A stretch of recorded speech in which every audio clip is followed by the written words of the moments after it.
The emergency room doors exploded inward as three orderlies wrestled a thrashing figure on a bloodied gurney, his dress uniform torn at the shoulder, where crimson seeped through layers of medals and ribbons. Captain James Morrison's eyes burned with something beyond physical pain, a feral desperation that sent surgical trays clattering to the floor. As his fist connected with a resident's jaw, his left leg twisted at an unnatural angle. Shrapnel wounds peppered his torso, yet he fought like a cornered animal, growling one word through clenched teeth that echoed off the sterile walls. The fluorescent lights flickered above as security guards rushed forward, their boots squeaking against linoleum slick with saline and blood, while Morrison's vital signs screamed their warnings on machines he kept ripping away from his chest. Dr. Patterson barked orders that dissolved into chaos as Morrison kicked another nurse backward, his decorated chest heaving with ragged breaths that whistled through what might have been a punctured lung. 3 years of distinguished service in classified operations had carved his body into a weapon, and now that weapon turned against those trying to save it. His silence was more terrifying than his violence. No explanation, no requests, just raw refusal wrapped in layers of anguish that seemed older than his physical wounds. The staff retreated, regrouping near the supply cabinets while Morrison lay panting on the gurney, his grey eyes daring anyone to approach, blood pooling beneath him like accusations. Then a figure moved through the crowd with the quiet confidence of someone who understood broken things. Elena Santos stepped into his line of sight, her small frame clothed in navy scrubs, dark hair pulled back to reveal a face carved from patience and something deeper, recognition. She approached without fear, without urgency, as if she had walked this exact path through 100 lifetimes, her brown eyes holding secrets that seemed to still the very air between them. She leaned close enough that only Morrison could hear, her voice barely above a whisper, and spoke words in Tagalog that struck him like a bullet he never saw coming. His body went rigid, the fight draining from his muscles as his eyes widened with impossible understanding, one hand reaching upward before falling back to the gurney. Whatever she said belonged to ghosts he thought he had buried in foreign soil. The Tagalog words hung in the sterile air like smoke from a forgotten fire. Ang pangako ay hindi namatay sa dilim. The promise does not die in darkness. Morrison's entire body seized as if Eleanor had reached inside his chest and squeezed his heart with her bare hands. Those exact words, that specific phrase, had been the code his unit. Whispered during their darkest hour in Mindanao, a verbal lifeline passed between bleeding men who believed they would never see another dawn. Only 7 people on Earth knew those words, and according to his after-action reports, 3 of them were buried in Arlington, while the others were scattered across classified postings where shadows had... Names and names had consequences. Yet here stood this stranger, this slip of a woman whose eyes held the weight of tropical storms, speaking the impossible into existence. Elena did not retreat as his hand shot upward, catching her wrist with grip weakened by blood loss, but still desperate with questions his mouth could not form. She let him hold her there, her pulse steady beneath his trembling fingers, her face showing neither fear nor triumph, only a sad certainty that made his throat constrict. She covered his hand with her own, her skin warm against his clammy palm, and continued in English now, her accent carrying the musical lilt of someone who learned the language through devotion, rather than textbooks. My father taught me those words before he died, Captain Morrison. He made me memorize them, made me promise I would find the American with grey eyes who carried the weight of broken promises in his shoulders. He said you would need to hear them again, that you would need to remember you were worth saving too. Morrison's vision blurred, whether from blood loss or something more devastating he could not determine. The emergency room sounds faded into distant echoes as memory crashed through his defenses like mortar fire. He saw the village again, the tin roofs glinting in equatorial sun, the elder's weathered face as he pressed supplies into Morrison's hands, the boy with ancient eyes, who had led them through jungle paths where death wore 1,000 different faces. Elena's face aligned with his memories like a photograph sliding into focus, her cheekbones echoing the elder's nobility, her determination carrying that same quiet strength that had sheltered 6 bleeding soldiers when the world wanted them. Dead, his lips moved soundlessly around questions that felt too large for language. She leaned closer still, close enough that he could see the gold flecks in her brown eyes, close enough that her next words landed like absolution and accusation intertwined. You left a part of yourself in my village, Captain. My father spent his last breaths, making me swear I would return it to you, that I would find you before your guilt finished what your enemies could not. I have searched for 5 years, through military records that led nowhere, and bureaucratic walls built to keep people like me outside. But here you are, bleeding and fighting and still trying to punish yourself for staying. Alive! Her voice cracked on the final words, revealing fissures in her composure that made her seem suddenly younger, suddenly just as lost as the man whose wrist she still held with the gentleness of someone handling sacred, shattered things. The memory seized Morrison like a fist closing around his spine, dragging him backward through 5 years of carefully constructed defenses.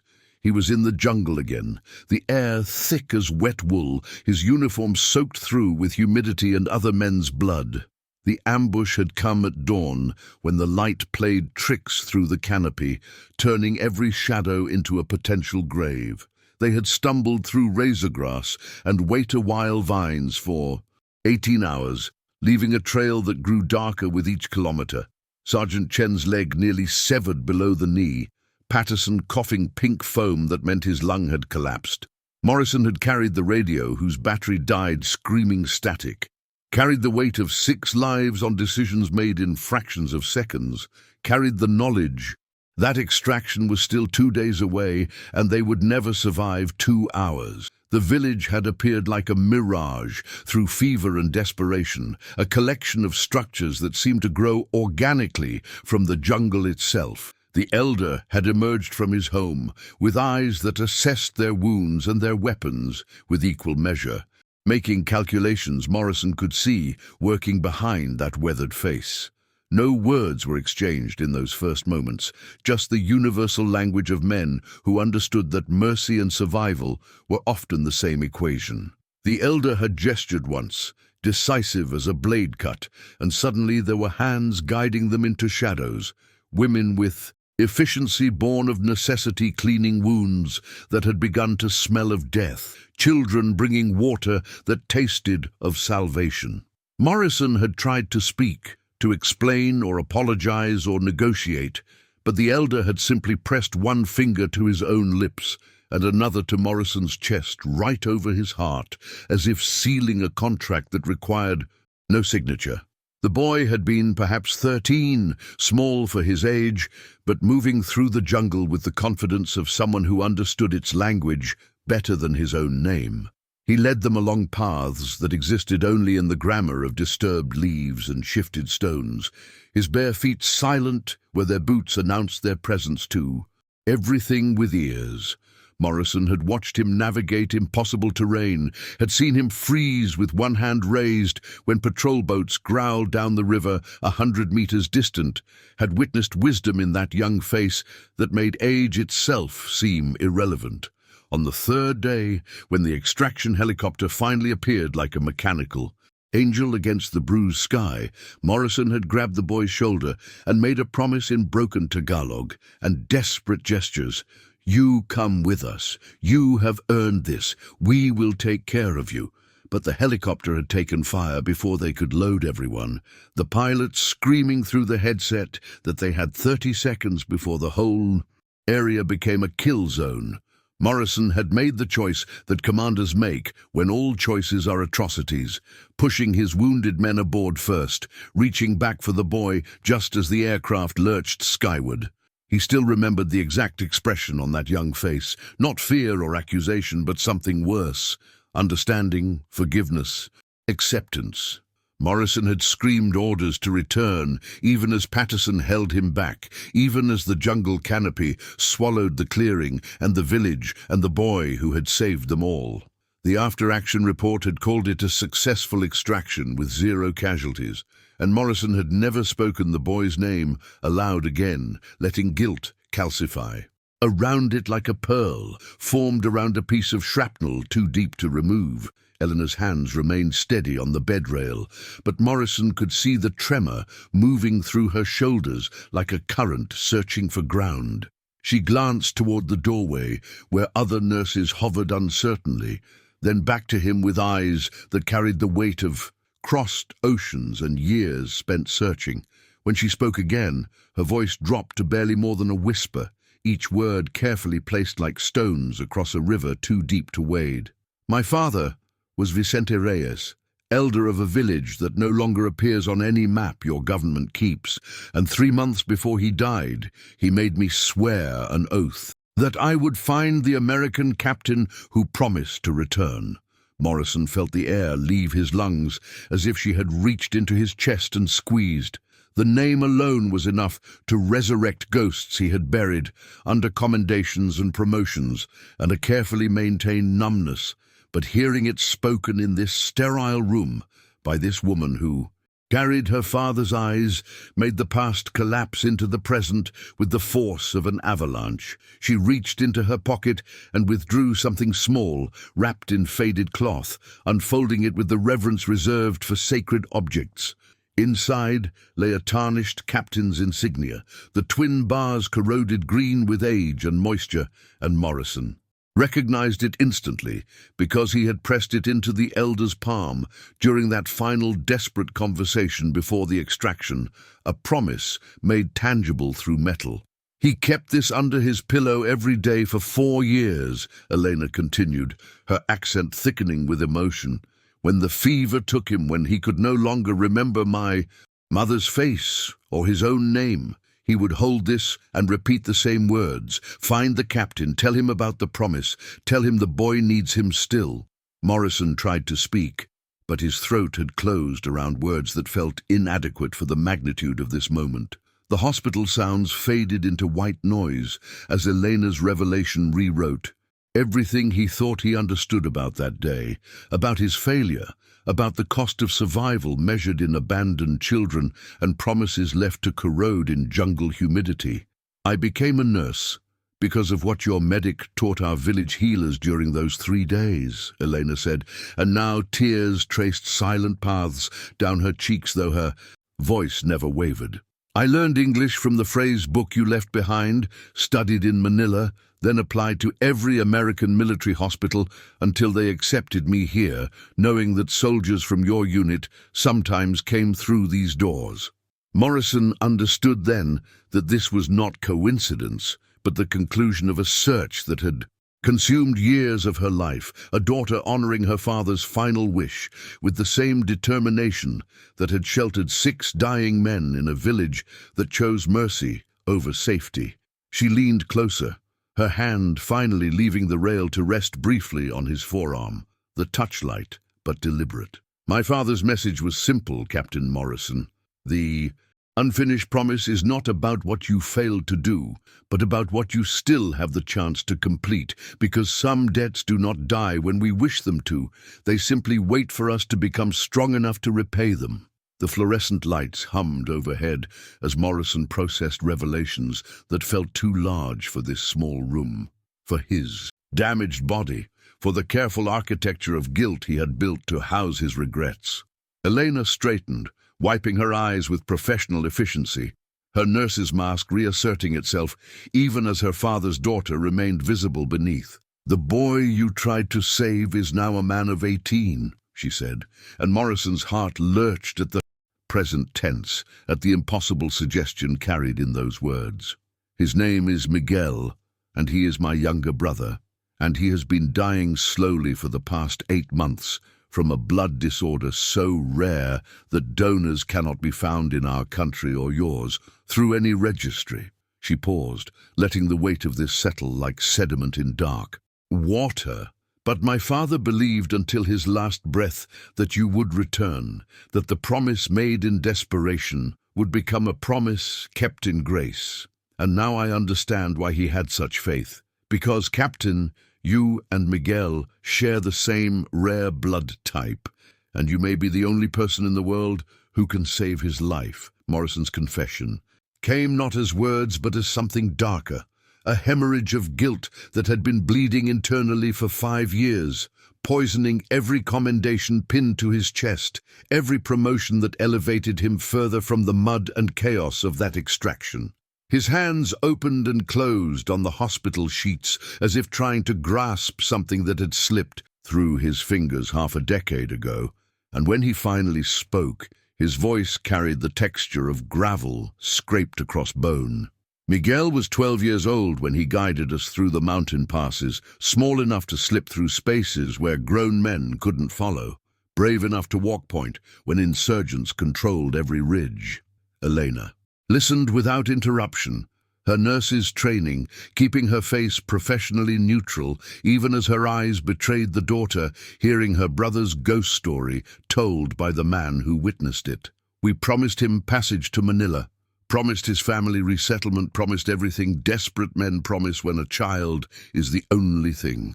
Standing between them and unmarked graves, the memory came back with sensory violence, the rotor wash flattening jungle grass, the weight of wounded men being dragged toward salvation, and Miguel's face appearing through the smoke with intelligence about a second ambush position that would have killed them all.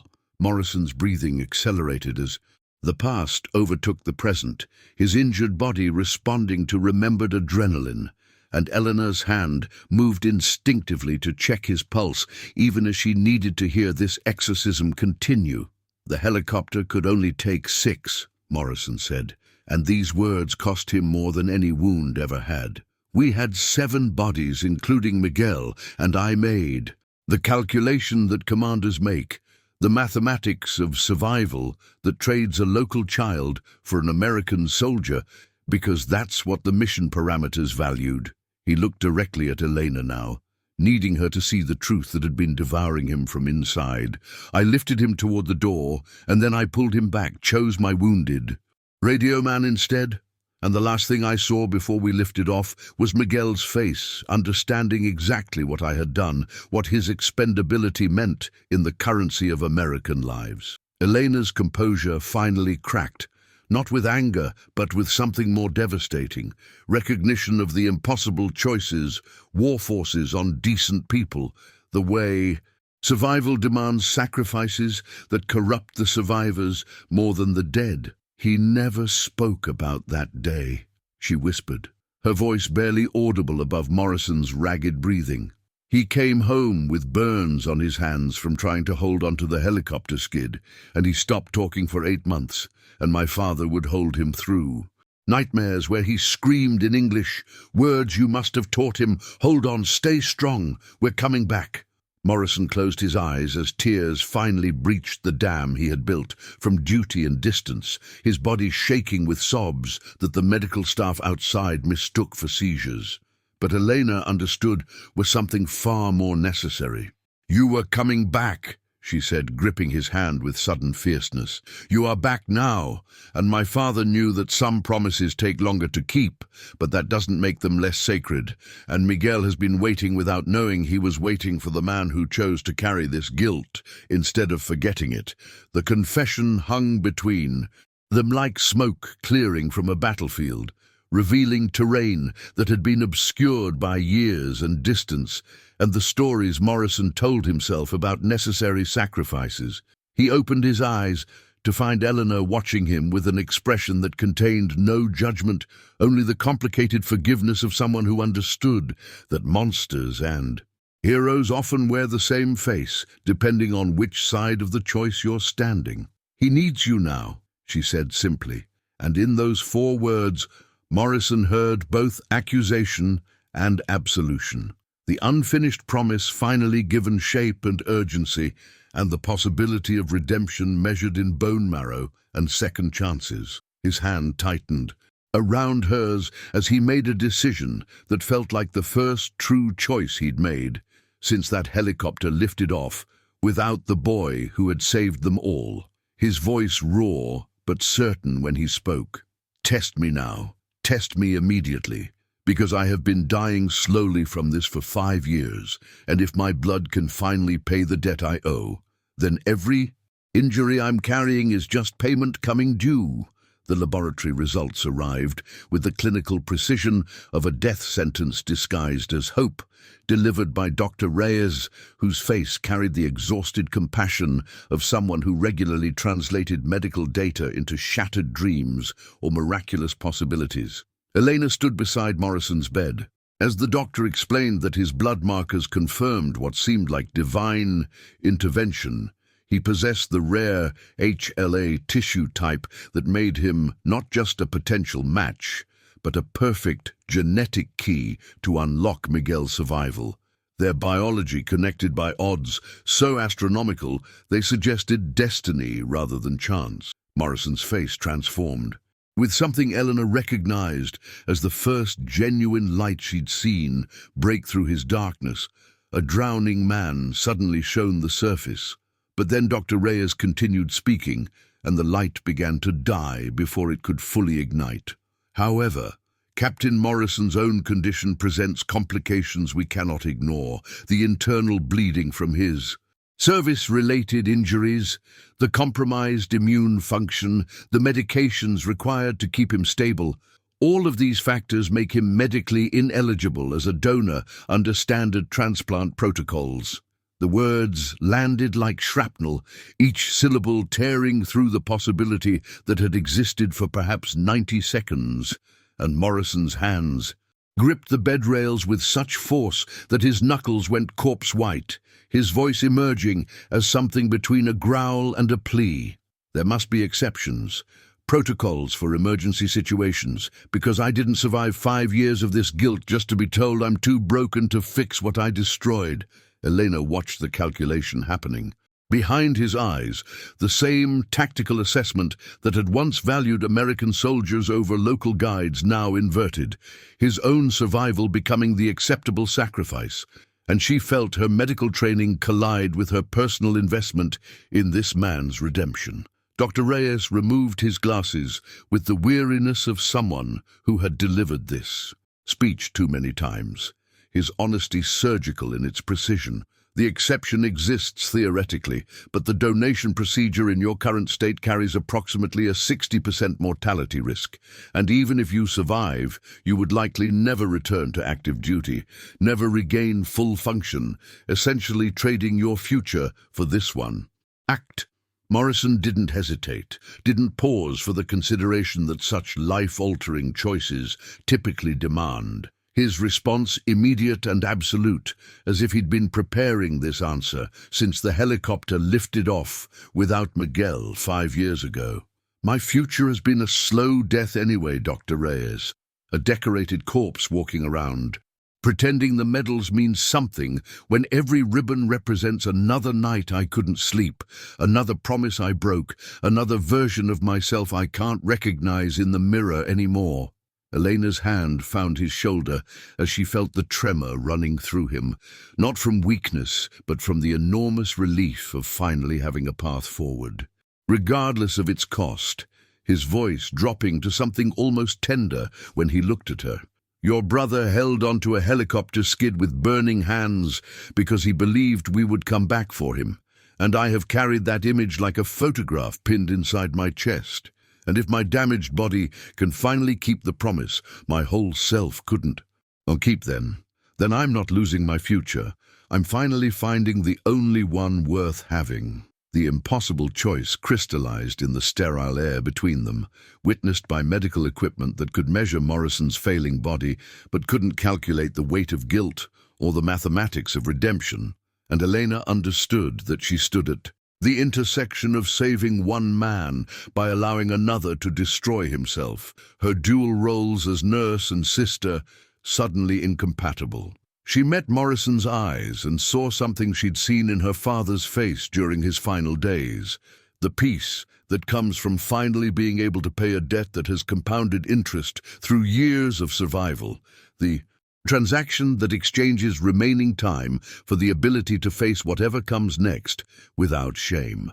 Then we prepare you for the procedure, she said quietly, her professional voice barely containing the daughter who wanted to scream at this broken soldier that his life had value beyond what it could sacrifice. But the nurse in her recognized that some healings require wounds, some survivals demand a kind of dying. Morrison's hand covered hers with shocking gentleness, his grip carrying gratitude and apology and determination. Whispering words that sounded like both goodbye and hello, his readiness for this final mission more complete than any combat deployment he'd ever undertaken. The donation preparation began, with Morrison pushing his body past every red line Dr. Reyes had drawn, insisting on physical therapy sessions that left blood seeping through his bandages, his determination manifesting as a kind of controlled violence against his own limitations. Elena became his constant shadow during those 72 hours, monitoring vitals that spiked dangerously with each exertion, her hands steadying him when his legs betrayed his will, their relationship inverting as she transformed from the seeker of answers into the guardian of his increasingly fragile existence. She watched him force himself through exercises designed for patients weeks ahead in recovery, his face contorting with pain he refused to acknowledge, and she understood this wasn't recklessness, but a man systematically proving to himself that his body could survive one more mission. "Your heart rate is reaching critical levels," she warned during a particularly brutal session, but Morrison simply gripped the parallel bars harder. Sweat, painting his hospital gown to his damaged torso, his voice steady despite the agony radiating through every movement. "Then keep me critical but functional, Elena, because I've spent 5 years being safely broken, and I'd rather die pushing forward than survive standing still," he responded, his eyes meeting hers with something beyond. Stubbornness, a clarity born from finally having purpose that transcended his own suffering. She found herself navigating impossible territory between medical responsibility and honoring the redemption he so desperately needed, administering medications to manage his pain without sedating the will that drove him, her nursing skills becoming the thin barrier between his determination and complete physical collapse. During the midnight hours, when protocol demanded rest, she would find him awake, staring at a photograph she'd brought of Miguel, his lips moving in silent conversation with the boy he'd left behind, and she began to understand that keeping Morrison alive required allowing him to believe dying for this cause was acceptable. The testing process itself became a ritual of sacrifice, Morrison enduring needle sticks and biopsies with the stoicism of someone who considered physical pain a minor currency compared to emotional debt, his body yielding samples that would determine compatibility, while Elena documented vitals that told their own story of a man pushing beyond sustainable limits. She caught him once, alone in the preparation room before another blood draw, his hand pressed against his wounded side where fresh bleeding had soaked through, not from neglect, but from deliberate pressure, as if manually holding himself together through sheer force of will. "You're allowed to show weakness," she whispered, moving to change his dressing, but his hand caught hers with surprising strength, their faces suddenly close enough that she could see tears he refused to let fall. "I showed weakness once when it mattered most, when I let that helicopter leave without him, and I've had 5 years to practice strength," Morrison said, his voice cracking around the edges despite his words, and Elena realized she wasn't just keeping him stable for the procedure ahead. She was witnessing a man manually reconstructing himself into someone capable of forgiveness, using her presence as the anchor point between his past failure and future redemption. The results arrived. During the pre-dawn hours, when the hospital existed in that liminal space between night shift exhaustion and morning chaos, Dr. Reyes entering Morrison's room with a manila folder that seemed to carry the weight of impossible mathematics, his expression already delivering the verdict before words could form. "You're a perfect match, Captain. 10. Out of 10 markers, the kind of compatibility we see maybe once in 1,000 cases," he began. But the hesitation in his voice transformed what should have been celebration into something closer to a death sentence. His eyes moving to Elena before continuing. Morrison pushed himself upright, despite the protest of healing tissue, his entire body, leaning forward as if proximity could change what came next, while Elena felt her heart contract with a premonition that crawled cold across her skin. "But your hemoglobin levels are critically depleted. Your platelet count is barely half of what we'd need for donor clearance, and the internal bleeding we've been managing makes the extraction procedure potentially fatal," Dr. Reyes continued, laying the folder on the bedside table like evidence in a trial neither Morrison nor Eleanor had prepared to face. The silence that followed carried the weight of every mile Eleanor had traveled to find him, every promise Morrison had broken 5 years ago, every moment of Miguel's diminishing time, forming a countdown that suddenly had no acceptable resolution. Morrison's hand found the folder, opening it to scan numbers that meant nothing to his military training, but everything to his remaining purpose. His jaw tightening as he processed the impossible equation Dr. Reyes was presenting without actually stating. "You're telling me I can save him, but only if I'm willing to risk not surviving the donation itself," Morrison said, translating medical caution into the tactical language he understood, while Elena moved to his bedside with hands that wanted to touch him but couldn't quite close the distance. Dr. Reyes nodded slowly, his professional responsibility warring with something that looked like reluctant respect, adding words that landed like shrapnel. "In your current condition, the marrow extraction could trigger hemorrhaging we might not control. The stress on your cardiovascular system could cause cardiac events, and your recovery afterward, if you survive the procedure, would be measured in months of complete incapacity." Morrison looked at Elena then, his eyes searching hers for permission or perhaps forgiveness, and she saw him making calculations that had nothing to do with his own survival, his entire existence narrowing to a single point that excluded his own future. "How long does Miguel have without a transplant?" Morrison asked quietly, though Elena knew he'd already decided, could see it in the way his body had gone utterly still, the calm that overtook soldiers who'd accepted their mission regardless of extraction probability. 6 weeks, maybe 8 if we're fortunate, but his condition is deteriorating faster than we anticipated, Eleanor heard herself answer, her voice steady despite. The fracturing happening behind her ribs, watching Morrison nod, as if she'd just confirmed coordinates for an airstrike. He closed the folder with deliberate care, his movements carrying the ceremonial quality of someone signing documents that transferred ownership of his remaining days, then looked at Dr. Reyes with expression that allowed no negotiation.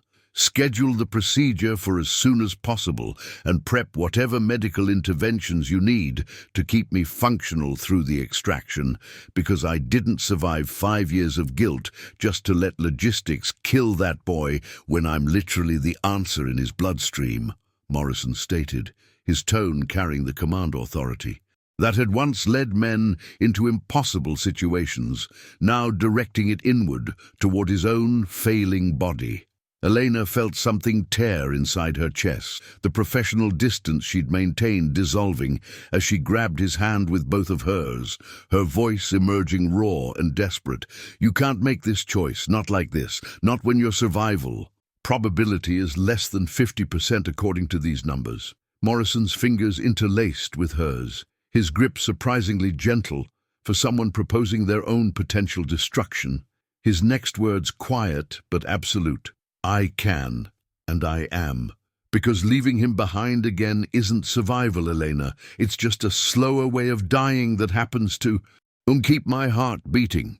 Dr. Reyes gathered his folder with the resignation of someone who'd known the outcome before entering the room, pausing at the door to deliver his final assessment with clinical precision wrapped around reluctant admiration. I'll schedule the procedure for 48 hours from now, which gives us minimal time to stabilize your levels as much as possible, but Captain, you need to understand this isn't heroism. It's medical roulette with your life as the wager, he said before departing, leaving Morrison and Elena in silence that felt both sacred and catastrophic. Elena's tears finally came, hot and unrestrained, as she pressed her forehead against their joined hands, her body shaking with the impossible burden of being the bridge between Morrison's redemption and Miguel's survival, the cost measured in a life she'd only just found. Morrison's free hand moved to her hair with unexpected tenderness, his touch carrying apology and determination in equal measure, his whispered words landing against her scalp like benediction. Your father saved me once when I had no right to survive, so let me return what I've owed your family, even if the currency is everything I have left. She lifted her face to meet his eyes, seeing past the stubborn soldier to the broken man underneath, who'd finally found an equation that balanced his guilt, and she made her own impossible choice to be his witness, his anchor, and if necessary, the one who would hold him as he traded his ghosts for Miguel's future. The operating theater existed in that sterile realm between salvation and sacrifice, fluorescent lights casting Morrison's pale body in harsh relief as orderlies transferred him to the procedure table while Elena stood gowned and gloved beside Dr. Reyes, her presence negotiated through sheer force of will and Morrison's explicit demand that she remain. His vitals displayed across monitors in numbers that made the anesthesiologist exchange worried glances with the surgical team, Morrison's compromised system already protesting before the first incision. But his eyes found Eleanor's with clarity that defied the sedatives beginning their chemical descent. She moved to his side as they positioned him, her hand finding his with a grip that transmitted everything words couldn't carry. Gratitude and rage and desperate hope braided together, while Morrison's fingers squeezed back with surprising strength. "Mahal kita, mga kapatid," he whispered in fractured Tagalog, the phrase she'd spoken at his bedside now returning, transformed, and Eleanor felt her throat close around the inadequacy of any response except her presence.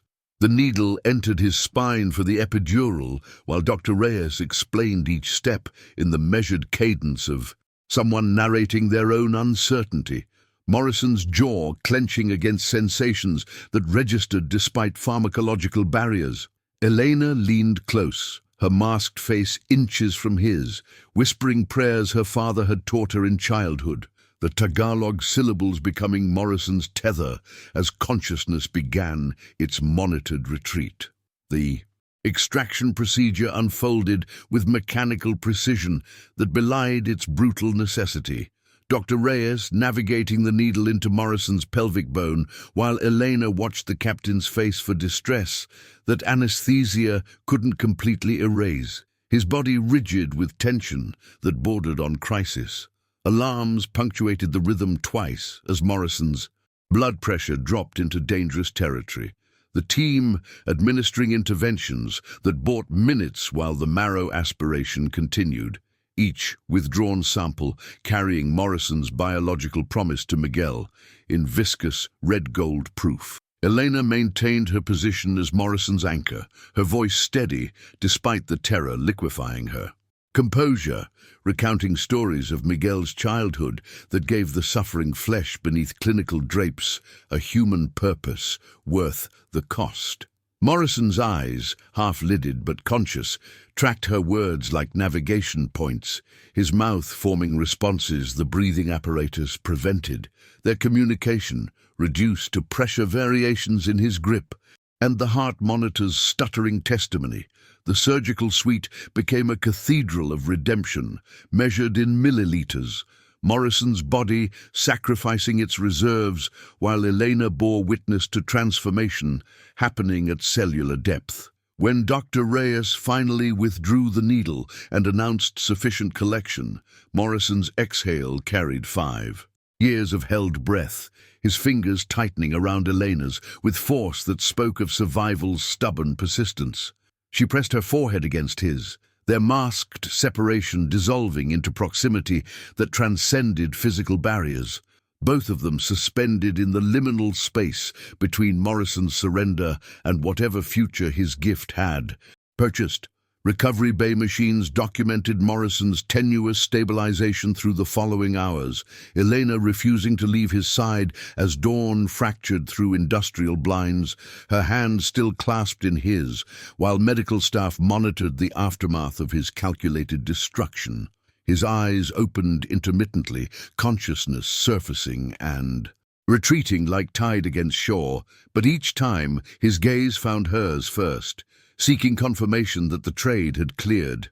"Miguel," Morrison managed through dry lips, the single word containing every question that mattered, and Elena answered with tears that finally permitted themselves relief. "The marrow is already being prepared for transplant. You did it. You saved him." Morrison's smile emerged broken and beautiful, his body ravaged, but his expression carrying peace, Elena recognized from her father's final days. The serenity of accounts settled and promises fulfilled. Outside the recovery bay, Dr. Reyes reviewed Morrison's charts with colleagues who debated the ethics of procedures that valued one life's redemption above medical prudence. But inside that curtained space, Morrison and Elena existed beyond judgment in a moment of shared grace. She whispered the Tagalog phrase one final time, "Mahal kita, mga kapatid. I love you, my brothers," and Morrison's lips shaped the words alongside hers, their voices creating covenant that transcended blood and nation and the terrible mathematics of survival.